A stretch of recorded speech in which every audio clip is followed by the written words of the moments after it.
Ukraine is keeping the pressure on, and it's keeping the pressure on in that it does seem to be a step or two ahead all the time. And that's why the kill zones, I've talked about buffer zones, there are sort of almost dehumanized zones where the front line is so transparent you can hardly maneuver for about 20 or 30 kilometers.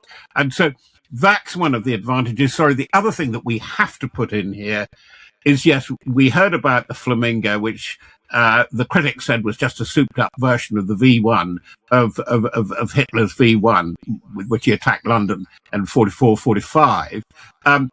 The Flamingo is now having a real effect. They are striking in depth into Russia, and it is causing real damage. But the problem, while this is getting into the Russian papers, the damage that is being done, Putin himself is in complete denial about this. Hello and welcome to Frontline with me, Kate Gerbeau. And this time we are joined by Robert Fox, who is a defence analyst and commentator for The Eye and The Independent. Robert has been a broadcaster and journalist for more than 50 years. He's reported from conflicts including the Falklands, the First Gulf War and the Balkans, and current conflicts, of course, including in the Middle East and the war in Ukraine. Robert, welcome to Frontline. Great to see you again. Thank you for your time. Hello, how are you? The world's attention has been arguably diverted by the war on Iran. What impact do you think it's had on Ukraine, both politically and militarily, in the month since the US-Israel airstrikes? Well, the first thing is that President Zelensky, quite rightly, has said that he fears tremendous neglect now and the distraction of the Americans. And although the Americans were reluctant in political support, they were the key providers of key equipment. And that equipment is under pressure now because a lot of it, principally Patriot missiles, is being used up to quite an alarming degree in the Middle East. Zelensky has been trying to keep the eye of the world, but particularly the eyes of allies that count, including Britain and France, on what is going on, because he rightly has been pointing out how Russia has been trying to exploit the distractions over the Middle East, particularly the Gulf, and its ability to move oil. But Russia, too, is also not having it its own way, if I can put it like that, in a rather Irishism. And so we are coming to decision points in the campaign in Ukraine this summer. And how has Russia tried to take advantage of it being diverted, attention being diverted by the war on Iran? Well, they've pulled back on what they have offered in these rather strange, now you see me, now you don't talks with Witkoff and Kushner and others, with Dmitriev on the Russian side, saying, oh, no, it isn't just that we want Donbass, which was the main bargaining chip, territorially in a bit of Zaporizhia Oblast. We want buffer zones. This is the new phrase. By the way, it's the phrase of the month because it's also in the Middle East. We want buffer zones all round Ukraine, northeast, all the way round, would you believe it, including possibly affecting the Russian presence in the Baltic, all the way round to Odessa and Mykolaiv, and really what they're trying to do with this new negotiating map is to squeeze down Ukraine so that it is about 2/3 or even less of what we had in February 2022. It's a bold move. I think, as we're hearing so much, a lot of bluster, a lot of overselling in current militaro-diplomacy at the moment, because Russia is, by their own accounts, having a terrible time in human casualties in the battlefield, really terrifyingly awful. And that raises big questions about the condition of the Russian army. And we are now told that Ukraine is killing Russian soldiers faster on the battlefield than they can be replaced. And President Zelensky says the situation for Ukraine along the front lines now is the best it has been for 10 months. Is the battlefield stabilizing, do you think? No, I don't think it's stabilizing because the Russians are desperate. The other thing where Ukraine is a lesson for the world and has a real message, by the way, for the Middle East and the conflict in Iran, is that that they have so many low cards. The condition of society is absolutely desperate. A friend of mine was saying that it's the scarcest commodity in Kiev is to get a plumber to come in, for example. That's the condition of society and social infrastructure. But the innovation on the front line, the rate of tactical innovation, I think is really spooking the Russians, although they have upped their game considerably in electronic warfare. But Ukraine is keeping the pressure on, and it's keeping the pressure on in that it does seem to be a step or two ahead all the time. And that's why the kill zones, I've talked about buffer zones, there are sort of almost dehumanized zones where the front line is so transparent you can hardly maneuver for about 20 or 30 kilometers. And so that's one of the advantages. Sorry, the other thing that we have to put in here is, yes, we heard about the Flamingo, which the critics said was just a souped-up version of the V1, of Hitler's V1, with which he attacked London in 44, 45. The Flamingo is now having a real effect. They are striking in depth into Russia, and it is causing real damage. But the problem, while this is getting into the Russian papers, the damage that is being done, Putin himself is in complete denial about this. Yes, Ukraine, though, in recent weeks has shown that ability to slow Russian oil exports with repeated attacks on its Baltic ports and its largest Black Sea oil terminal. The Kyiv School of Economics estimates that the cost to energy exporters at Primorsk and Ust-Luga is around $970 million in lost revenue in 1 week. The key will be, I suppose, if Ukraine can sustain this, and Putin can't be in denial about this.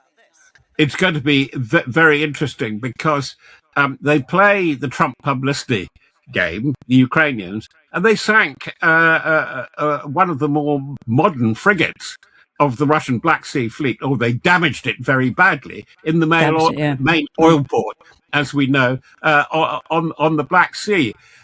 What is so extraordinary about Ukraine, and this is something, it's a new form of warfare, and their tactical and operational, that is maneuver thinking, is by all accounts 2 or 3 generations ahead of the British Army, whose thinking actually isn't bad. It's the everything else about the British Army that's pretty worrying, namely the very old equipment. But the innovative approach, as I was explaining earlier, they can articulate better. In other words, you can sort of, a limb goes off and does its own thing and gets its supplies. And the way that they've managed to use 3D printing to change experimentally almost as things like frequencies of drones changing. The thing is, it goes back and forth, but tactically, the drone war advantage is to Ukraine at the moment. And it's a bad place for Russia to be in at the beginning of the summer campaigning season, because weather really does count there, as we know, because if they're going to do these rather extravagant plans, and by the way, I would commend to anybody I follow very much, because I think they're very cautious and thoughtful, the Institute for the Study of War. And they have printed over the last, they've issued over the last 2 or 3 days, the latest manifesto, the latest offer, as it were, from Russia for peace. And it isn't particularly Trumpian, it's extravagant, but it's something, it's really, let's build these 5, 6 buffer zones, including right down in the southwest, opposite Transnistria, Moldova, and so we can go and hide behind it. That's effectively what the Russians are saying. Another thing that comes up over and over again, and it's where there's a disagreement with British intelligence on this, is how the conventional fixed-wing piloted air force of the Russians is. They've been quite effective up to a point with glide bombs. But if you looked at the order of battle, actually the list of what they had at their disposal in February 2022, it's surprising how badly the Russians have done. And this is what strikes any observer who goes up to the front line, that really they have not used air power. They have never got full dominance for weeks on end of the airspace above the close battle. Mind you, the close battle is completely different from where it was only 40, 50 years ago. As we were saying, it's 40 kilometers wide now. If I could just ask you an extra question about the targeting by Ukraine of Russia's oil exports. It is reported that President Zelensky has come under pressure to stop doing that by some countries because of the pressure on global energy, the global energy crisis caused by the Middle East war. Do you know if that is true and where the pressure is coming from? The pressure would be coming from the lobbies, I think, particularly from the US, but also energy lobbies worldwide. They are absolutely bouleversé, absolutely turned over by the Straits of Hormuz. Okay, I find this pretty weird. Why do I find it weird? Why are too many people so surprised about the blackmail operation over the Straits of Hormuz? I mean, Paradise Lost, of Hormuz and of Ind. John Milton in the 17th century knew the value of the Straits of Hormuz. And that's before oil or petroleum oil was invented.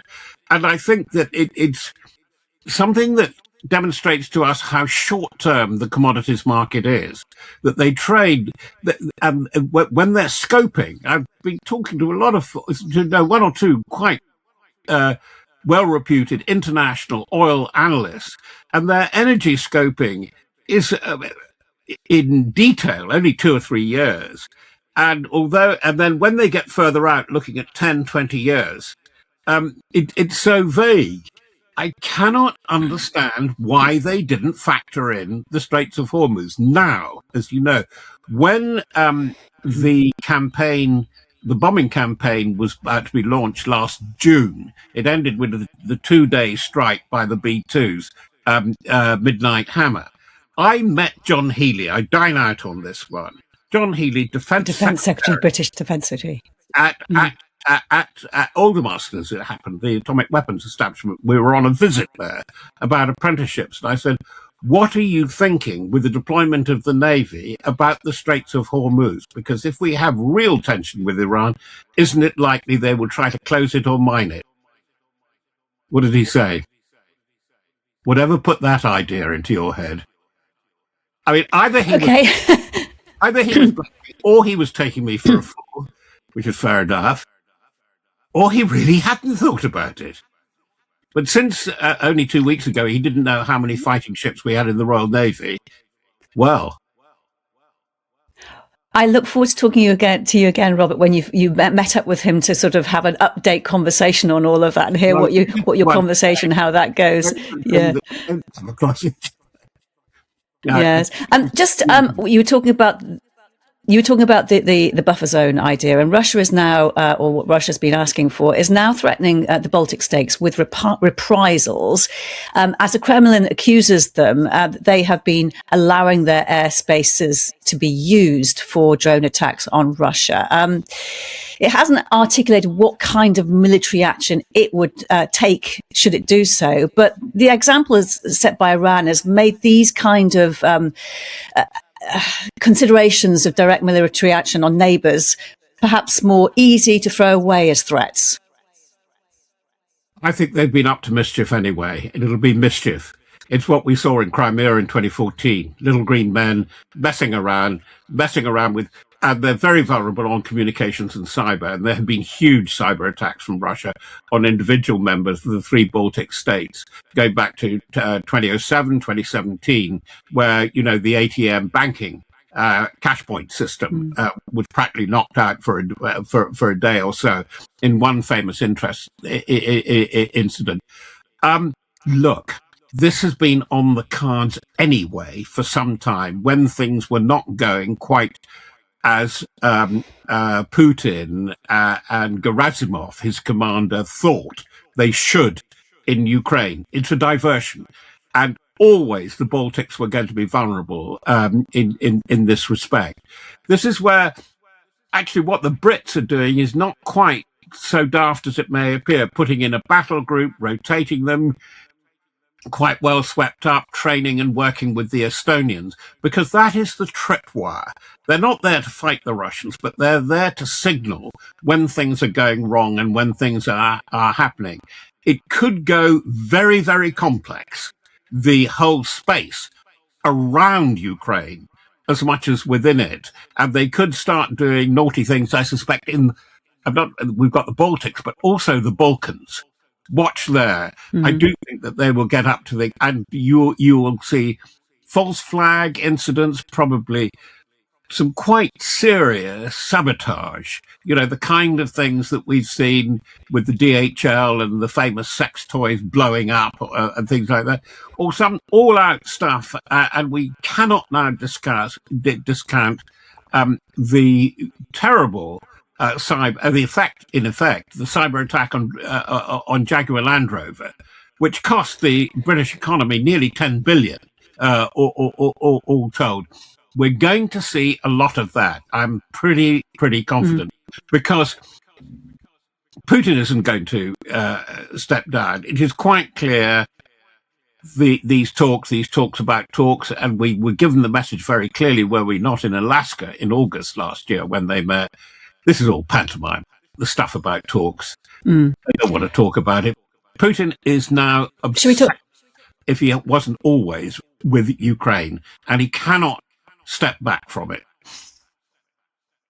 Where does Hungary fit into all of this? Because the elections are taking place this weekend. Vice President J.D. Vance, US Vice President J.D. Vance, was giving quite a performance, wasn't he, before that audience, ringing up the US president to talk up how much Hungary meant to him in front of an audience, endorsing Viktor Orban. How much does that election matter to Ukraine?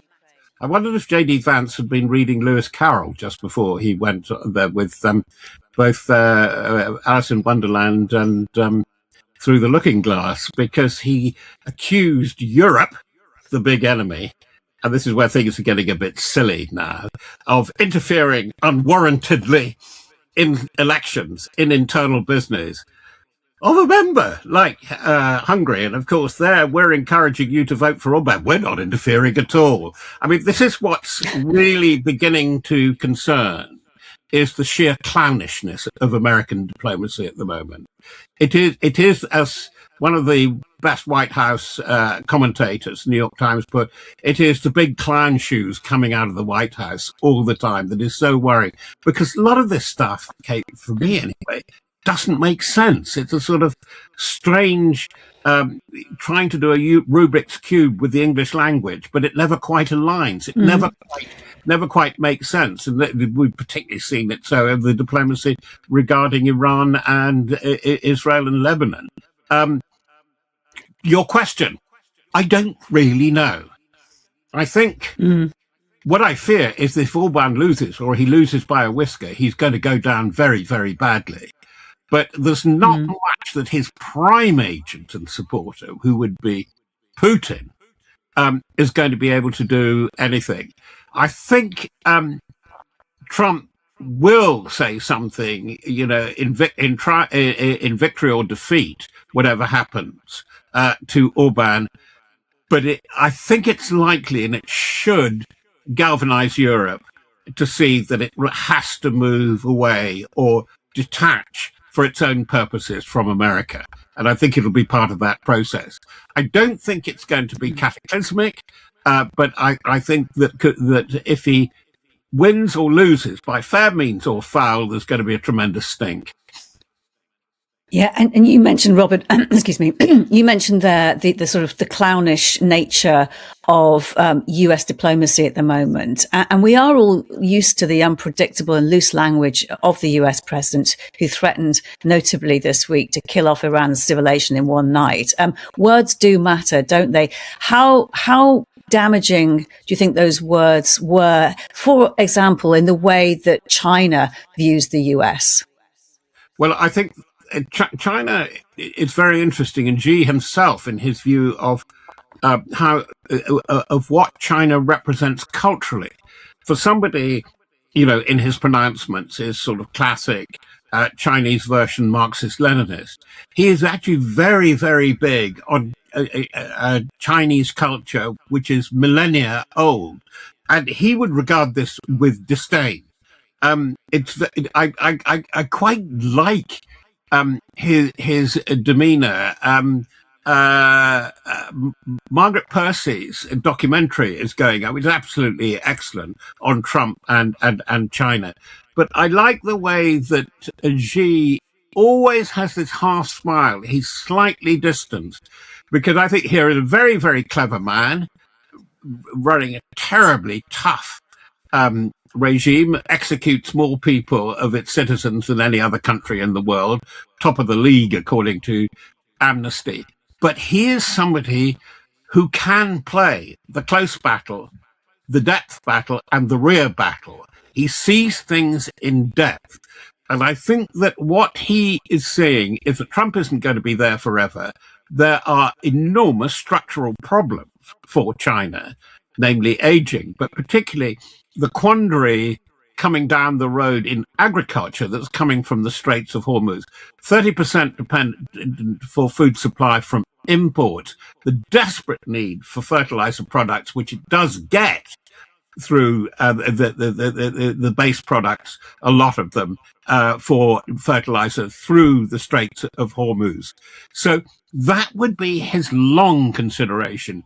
And that's funny. If we could do a subset in view of what's gone on in Ukraine and in Iran, where the military hammer has not delivered the final knockout blow, I think he's going to be very, very careful about what he does about Taiwan. And I think he's going to get Taiwan by blockade and strangulation rather than attack. And I think that has really been borne home on him in the last 2 or 3 weeks.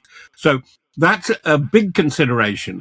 And he's going to be very careful about how he makes his moves, because he's got a problem with Russia. He doesn't want Russia to be defeated, but he doesn't want Russia to win. And equally, he doesn't want Trump to collapse. And he must fear that, because he needs the partnership for trade of America still. It's a very, very delicate balancing act. And I'll bet he's working like mad behind the scenes, but he's not going to advertise it. That's really interesting. It's really interesting what you said about the way he will be reviewing his attitude and his ambitions towards Taiwan, and how he will take control of it, if assuming that that is what his move will be. Do you think he'll be looking at the Strait of Hormuz in particular as well to see how that progresses in terms of the way he's going to deal with anything or make any move on Taiwan? I think that he will work through agents. I think that he will see the efficacy in diplomacy of sea power, of being able to block things. And this is where the choke points become very, very important. We've talked about the Bab el-Mandeb, the Baltic Sea, the Denmark Straits, and the Straits of Hormuz. Well, what is the busiest of them all? The Malacca Straits and the South China Sea, and the Gulf of Taiwan. They're also choke points. And he will be reading that lesson very, very carefully. He could probably operate the latter two to his favor. But Malacca, if it gets stuck, if you can jam that somehow with piracy, with all kinds of actions, and remember that's where the Americans sank the Iranian frigate at the very beginning of this. If you put passage through that waterway, the busiest in the world, by the way, it could really affect China. Okay, just to bring it back to Ukraine, the war on Iran has triggered President Zelensky's whirlwind tour of Gulf nations, his diplomatic effort. He's also been in Syria. How effective do you think this could be, this round of diplomacy at this moment? I think it's going to be very important. I think it's going to be very important because I think that he'll want to do a deal, as we've seen with MBS, Mohammed bin Salman, and everybody said, ha ha, and Trump was reported to have berated the Crown Prince for negotiating quite separately with Zelensky, which is just ridiculous, by the way. But this tie-up is going to be so important. There's the very obvious way that Zelensky does need money. And Zelensky is trying to get into the Saudi sovereign fund, for example, to help him invest, because the money isn't going to come from America. Where he buys the stuff from is going to be important. But for tactical... And Robert... Sorry. tactical Go on, sorry, I thought you stopped. postmodern war, Ukraine is now the laboratory of the world. And what Ukraine offers is methods of air defense, improvised air defense, innovation. That's what it does all the time. And that's the real offer that he has with his technology, and it's a very considerable technology, to the Gulf states who have been let down by America in America's promissory note of we can provide air defense for you. Well, have they?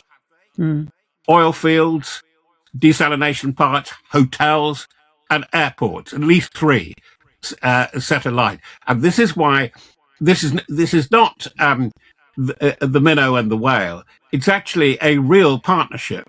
And I think that if Trump stops to think and stops shouting at the Secretary General of NATO, who is a representative and is not a statesman, no, he's a very experienced statesman himself, Mark Rutte, he should realize that is what's going on with the European NATO powers, the Gulf, Zelensky, and particularly the principal Arab powers of the GCC, the Gulf Cooperation Council.